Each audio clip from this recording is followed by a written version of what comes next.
ముందుగా అరటికాయలు చెక్కు తీసుకొని చక్కగా ఇలా కట్ చేసుకోవాలండి.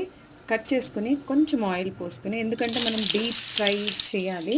ఆయిల్లో బాగా డీప్ ఫ్రై చేసుకుంటే ఆయిల్ ఫుడ్ కాబట్టి ఇలా కొంచెం ఆయిల్ వేసుకొని కట్ చేసుకొని దాంట్లో వేసి వేపుకోవాలన్నమాట. చూడండి, ఇలా కట్ చేశాను. నేను కంప్లీట్గా 4 వేసాను. మా ఇంట్లో చేస్తే అయితే ఒక్క పీస్ కూడా దొరకదు, అంత చక్కగా తినేస్తారు పిల్లలు.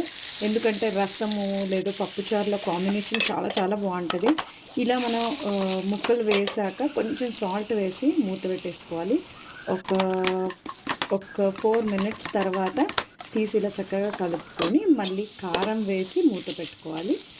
బాగా మగ్గిపోతుందండి, బాగా ఫ్రై అవుతుంది. దాని తర్వాత కొత్తిమీర కరివేపాకు వేసి గార్నిష్ చేసుకుంటే సూపర్ టేస్ట్ ఉంటాయండి. ఈ డిష్ మీ ఇంట్లో ట్రై చేసి మీకు ఎలా వచ్చిందో నాకు మెసేజ్ చేయండి.